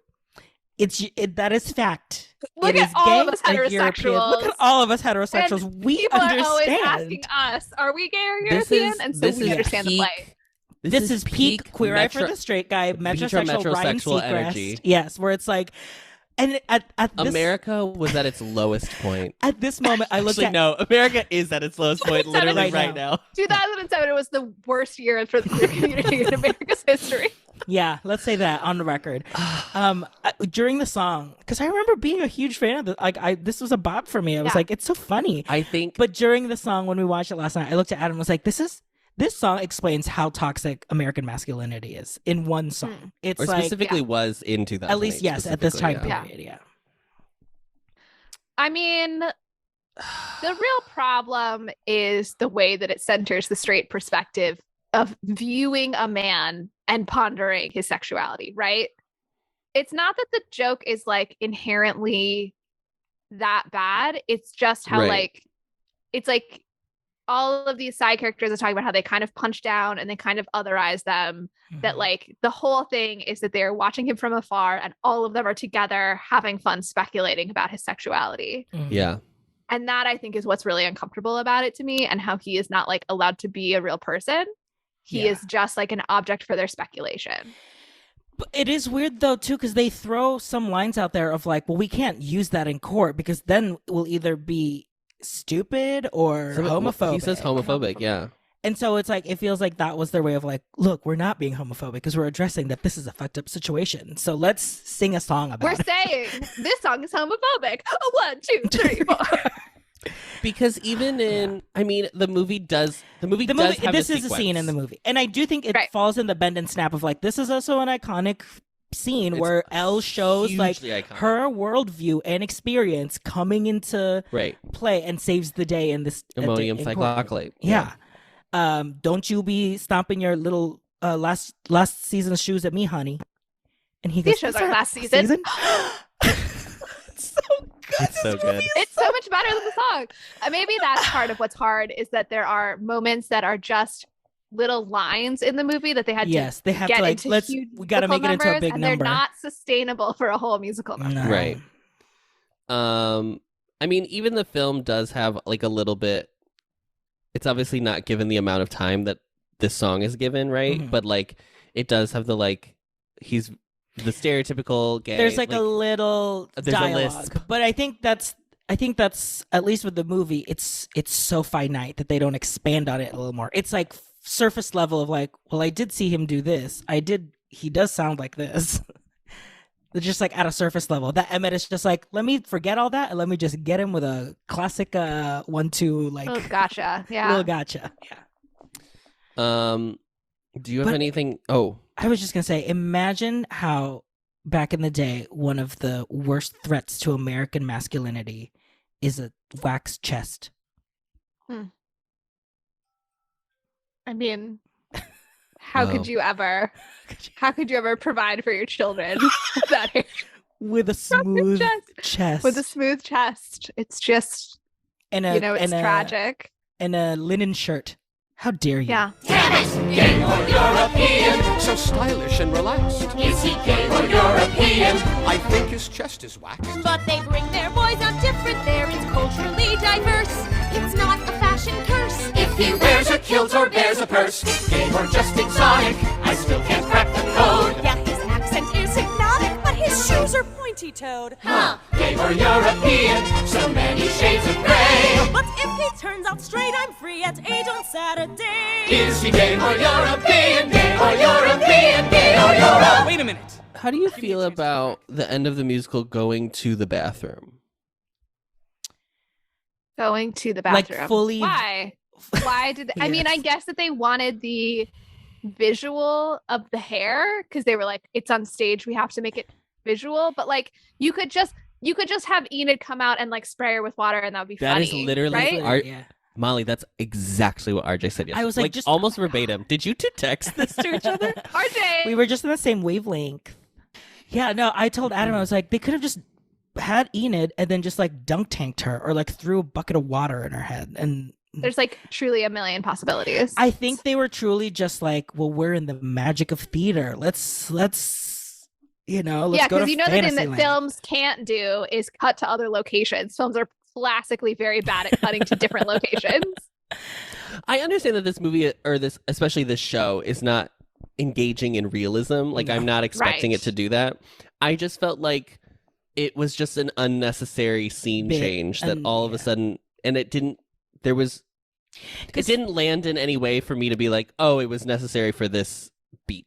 Because that's the thing. The act 2, even though we said like is a bust, a lot of the numbers are just like numbers to be visually striking and appealing. So it's like whipped into shape, take it like a man, had like all of the costume changes, transformation, the bend and snap, gay European. Like this just felt like another thing of like, let's do another just visually fun thing that I'm like, I'm tired. Yeah. This is the only thing where I was like, meh, this is for what? Yeah. And especially because we're so close to the end that I was like, just get us to the just go. Yeah, why give us more time to get to the finale of the courtroom? Yeah. Yes, Right. I kept being like, just say the lines that If I don't hear ammonium thioglycolate in the next 1 minute. Just say it so Chutney can scream, she's my age. Did she tell you that? I will say the girl who played Chutney, the actress Molly's beloved, she did do a great job, and I did like this interpretation of Chutney. I love Linda Cardellini's Chutney in the original movie, where it's just like so dead, and then just like perks up right at the end because she got caught. It's so good. Yeah. I think Chutney should be a character that is true. She is almost like not the pretty mean girl, but she does seem like a mean girl. Like she's the one who should seem like that character. And like a little like very Heather's energy. Mm-hmm. Yeah, it could be a good ode. And I thought the girl who did Chutney was fine, but I wish it was like just a little bit drier. I wanted it to be a little drier. But... If Lin-Manuel Miranda were doing the Legally Blonde musical, there'd be a little leitmotif of Heather's that plays when Chutney walks on. Absolutely. Yeah. Oh, that's great, Molly. Let's get Lin-Manuel on the scene. Yeah. We could probably get. I'm not kidding. We could probably get him on the pod. You are kidding. We could not get Limo on this podcast. I think he likes musical theater enough. Yeah. Hey, listen, we're on YouTube now, and Mama, we're getting comments. People are finally Molly, talking about our episode. We got so many comments with 3 or 2. Like people are popping off on our Pirates of Penzance comments today. Oh, okay. Well, and none of them were about pirates. And none of them were about pirates. One of them was like Rex. Well, one was like Rex Smith did not originate the role of Danny Zuko in Grease. And we're like, oh, cool. And I was like, oh, sorry. Oh, good. So we're doing the thing where we're going to get engagement by intentionally saying the wrong thing. I like this. Perfect. I like this strategy. Listeners, if you want Lin-Manuel Miranda to one day be on this podcast, go and comment on the YouTube version of our podcast episodes so that the algorithm will boost them. That's true. Yes. I'll make sure the algorithm. I'll make sure those keywords are in there. I'll write every single way people have spelled Lin-Manuel Miranda. So yeah. Well, nothing on MTV, Search for Elwoods, anything about that collab. No. I was too late. I didn't get to see it. The only clip I remember is the famous they had to sing I am so much better on elliptical bikes. I am so much better. As like this is your challenge. You know, you have to be able to belt and bike at the same time to prove your elliptical bikes or ellipticals? I guess is it elliptical? Oh, bikes. Sorry, stationary bikes is what I would say. Yeah, that's all I had. Molly, any last thoughts on Legally Blonde the musical? I think significantly worse than the movie, but there are some bops in it. That's my verdict. Yeah. Would you? Here's a good arbiter of whatever. Would you, if like it was on tour? If it was on tour or something, like there was like a more professional production, would you like pay $50 to I would pay. I was just gonna say I would pay under $50 for a ticket. Okay. But I would not pay over $50 for a ticket. A Groupon. I would Groupon a solid $42. I'm in. Yeah. Yeah. I think it's 60. No, thank you. I think it's still fun. I don't think it's as good. But I do think it's. I mean, the songs in Act 1 it moves. Just go see Act 1 and then leave an intermission. Yeah. Honestly, I might. Yeah. I will Why say. did you write Carol Burnett vibes? That she was giving me Who is she? Laura Bell Bundy. It was giving me like Carol Burnett show. Like if Legally Blonde was a sketch at the Carol Burnett show, I was like, I'm kind of seeing that energy. There were some moments where I was like, oh yeah, I'm getting Carol Burnett. This would be a show that I would love to direct. I think I would love to like have fun with the energy of like creating. I would love I'm not kidding, the three of us should be the Greek chorus. It would be so much fun. Well, when we get super famous, because the episodes are now on YouTube, when we do our first live show, we can do a number. Are you willing to commit to that, Molly? That should be our bit, is that we do a little cabaret thing at all of our live shows. Yes. We rehearse and produce one musical number per live show. Yeah. And then it would have to, I mean, if we're planning the tour, every show would be a different movie, or would we tour with the same movie? Do you know what I mean? It all depends. We'll plan it out and see.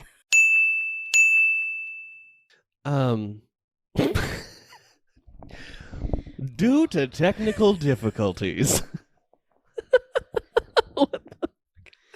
Oh, poor Molly. So Molly is so tired of supporting women. She had to go. Oh God, she is a true chutney.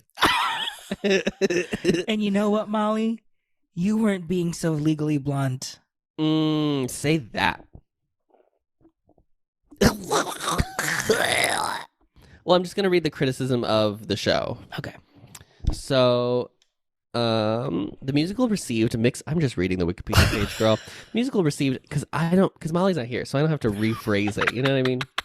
The musical received mixed reviews, but was praised for being a fun and upbeat production. Ben Brantley, reviewing the musical in the New York Times, wrote that the show was a high energy, diverse. I almost said diverse, but that's not even a word on this girl, page. You are.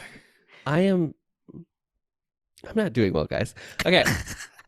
The show was a high-energy, empty calories, and expensive-looking hymn to the glories of girlishness.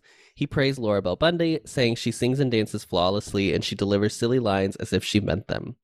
Clive Barnes from the New York Post praised Heather Hawks' book, but criticized the amorphous, synthetic, and maniacally empty-headed music, summarizing the show as a pleasant if noisy night out. I don't agree with that. I really enjoy the empty-headed music. Some of it. USA Today wrote that the musical was an ingratiating trifle, and the game cast ensure that the proceedings, however patronizing, aren't irritating. New York Magazine lamented that the musical doesn't summon memories of Tracy Flick, the steely student council campaigner that Reese Witherspoon played in Election before starring in Legally Blonde, writing that the flickish, manic drive in Witherspoon's Legally Blonde performance had been his favorite part of the film. That's weird to bring up. I mean, I understand. It's so interesting because I've never seen Election. I've never seen Election either. I just know that that's the I know character. it's like a very big part of like Reese Witherspoon on her way to being huge. Yes.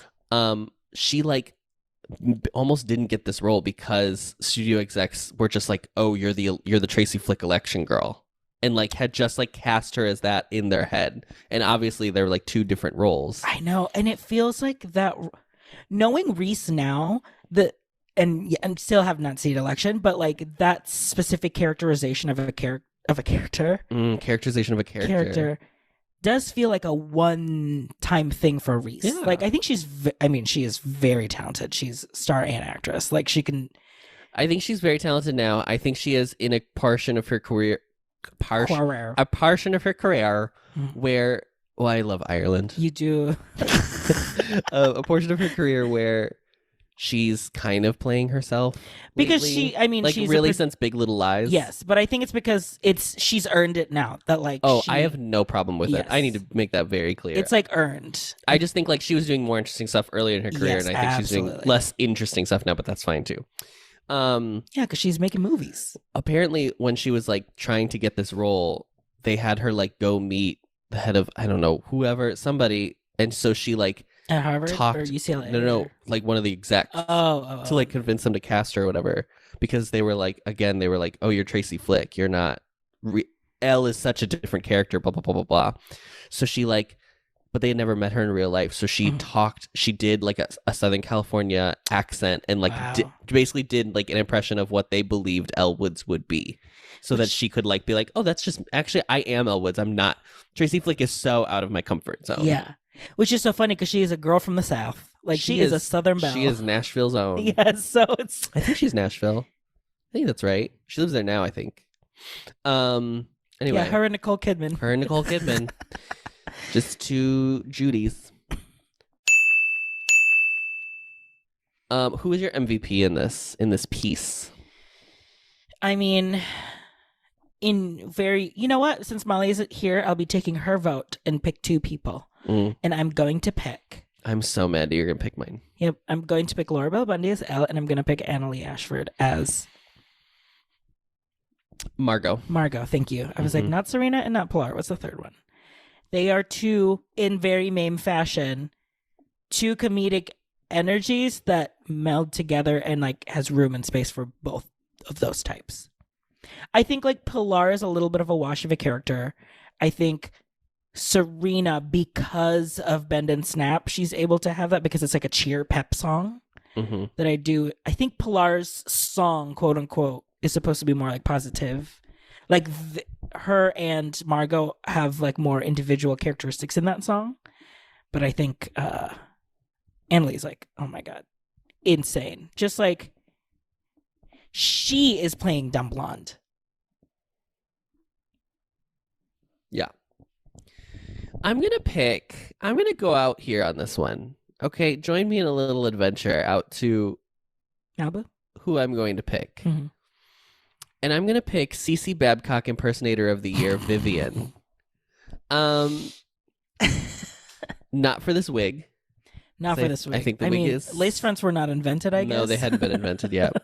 I don't think the wig is good, but she's always... You know what? What I do like about Pro Shots is that you can see so much of the actors when they're not being in focus. Yes.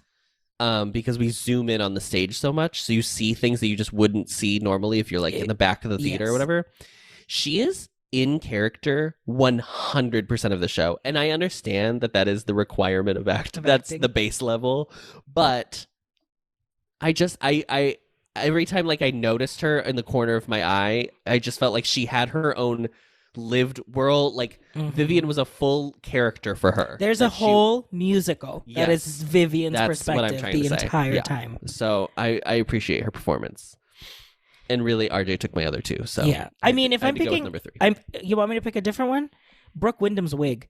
Brooke Wyndham's wig. Now that's a wig. That is a wig.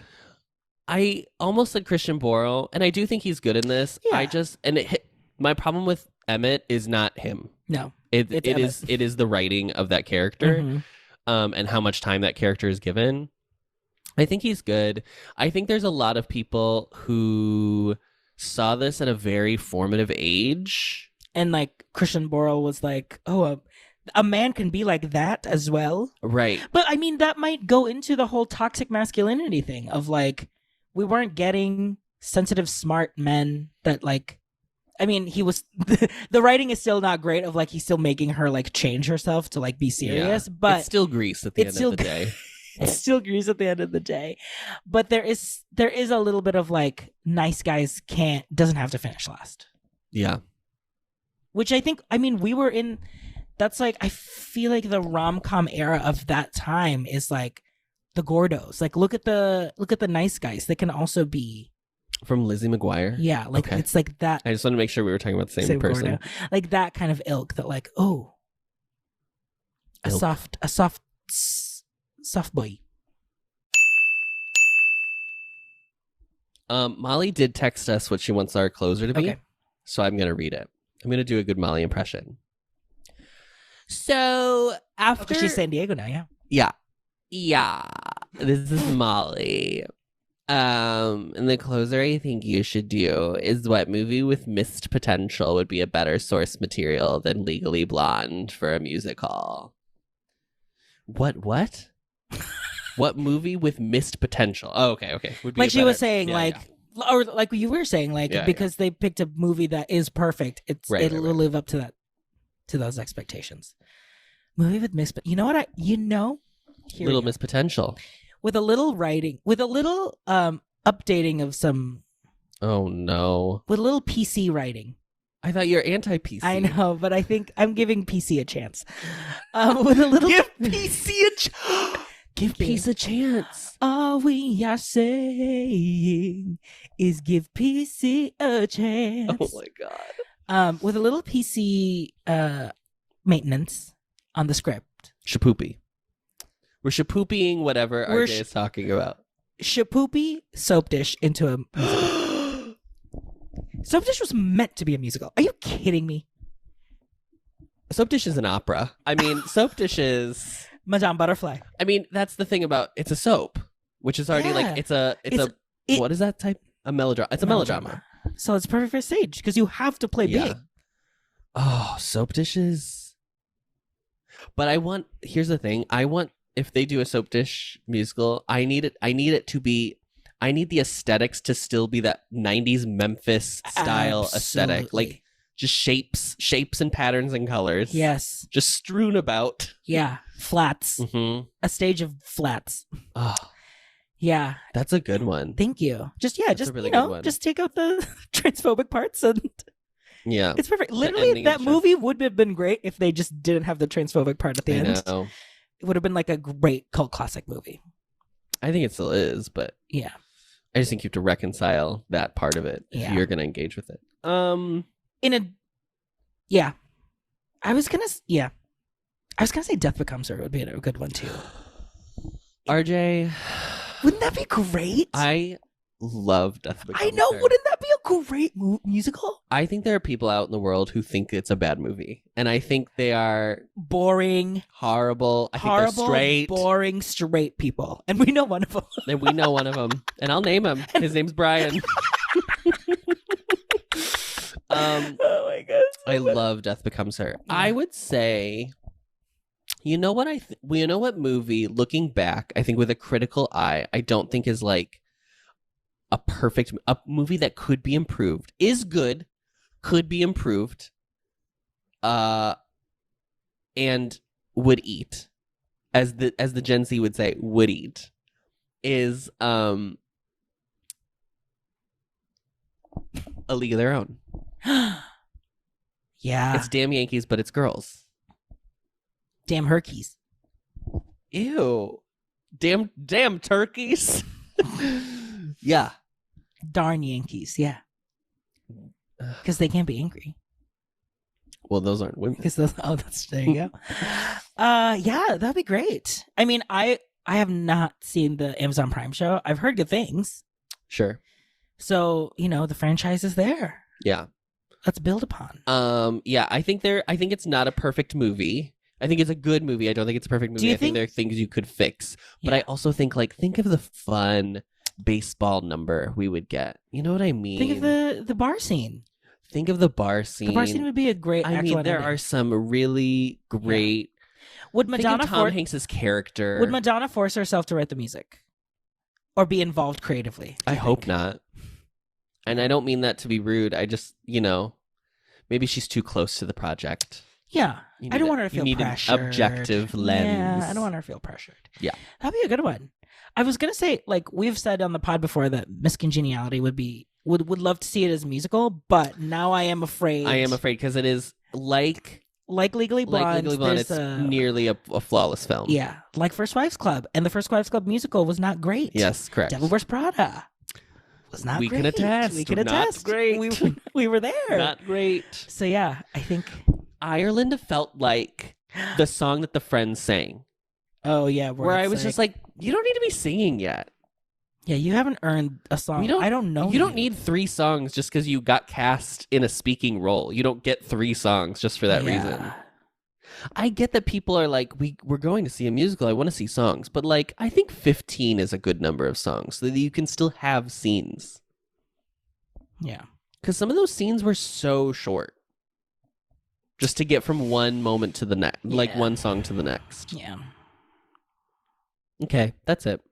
All right. Well, while you were sleeping, I love that would be while you were sleeping. Hilarious. But you're musical. right. It's not a perfect rom-com. So I think there's some potential there. It's also a Chicago classic. Yeah, he falls on the L tracks. Oh my God! I'm now just picturing rom-coms. My Big Fat Greek Wedding. I don't know. Maybe. It would be tough. It would be tough. I think you have to have Andrea Martin. Here's the thing, though. I think rom-coms fare better. Yes. Because we like to see a rom-com on stage anyway. Yeah, exactly. Manhattan might be good too, because that also it's Manhattan. Woody Allen's Manhattan. Made in Manhattan. Okay. Because that would be a fun one too. Because it's a little farcical. Because it's you're running in and out, maid. You're coming in as a maid, and then he's going to see you wear the coat. I truly don't remember the plot of Maid in Manhattan is, so sure. She pretends to not be a maid? Yes. She pretends to be a guest in that hotel. Oh. For him. Oh. I, for some reason, thought she was... But she's the maid. a personal maid. I didn't realize it was No, she she's worked the hotel maid. And then all the maids are, helping her because she's a divorcee. They just want her to, How is there not a Home Alone musical? I think it would be bad, but I'm shocked they haven't tried to do it. I think you should really probably stay away from what's his name who wrote those? I don't remember. John Hughes. I think we should probably stay away from John Hughes because those movies are so even if you don't think that they're perfect movies, capsules of exactly the year that they came out. Yes, yeah. Great. That's the show. Oh my God. Sing another one. Sing Ireland, RJ. I wish I could, but I don't. I literally skip that song every time I hear it. God, it's so bad. Look at my ass, look at my thighs. I'm catting it to the guys. They chase around me. No, they... something. But attention's what they can. Watch me while I walk away. I bend and snap. Bend and snap. Thank you for listening to the best revival of a podcast, Showgays. You can find us on social media. Adam is at Adam Noecker on Twitter. RJ is at RJ Food Rocks on Instagram. And Molly is at Molly Matiny on Instagram. This episode was edited and mixed by Adam Noecker. This has been an Ampliverse production. You can find our show page and more information at theampliverse.com. If you'd like to send us your own takes on the movie we just watched, reach out to us via email and we might read it aloud on the show. Our email is showgaysmoviemusical@gmail.com. Don't forget to follow us on Apple Podcasts or wherever you find your podcasts. And as always, rate, review, and subscribe to help others find the show. And now, as always, the show must go on, so stick around to hear what we're going to be watching next episode.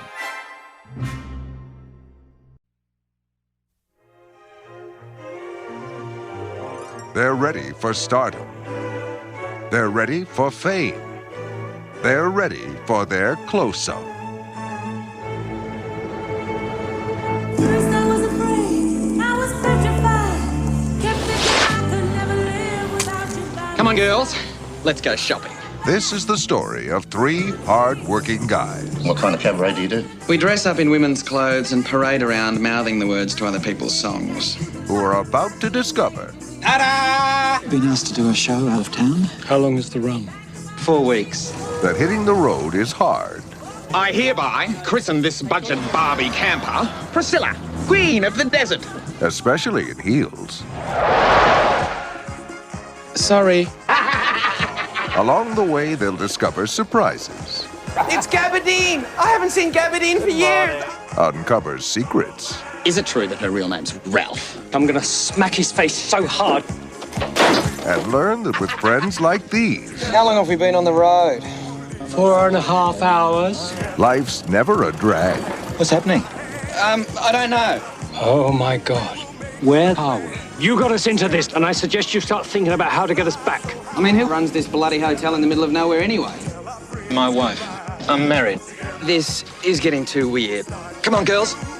Rehearsal time. Haven't got any kids stashed away out there as well, have you? Mr. Belrose? Yes? It's a boy. You actually make money by dressing up like a woman. Oh, sure. You can make a fine living in a pair of heels.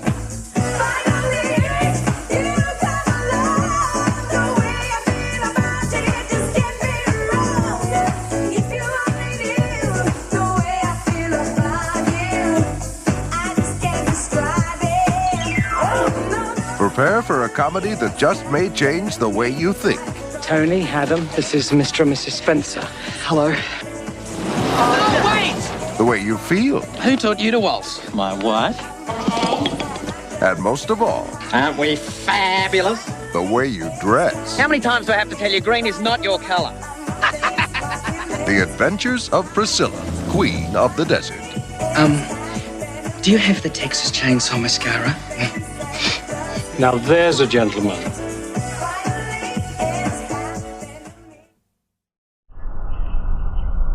Discovering voices, building worlds. The Ampliverse.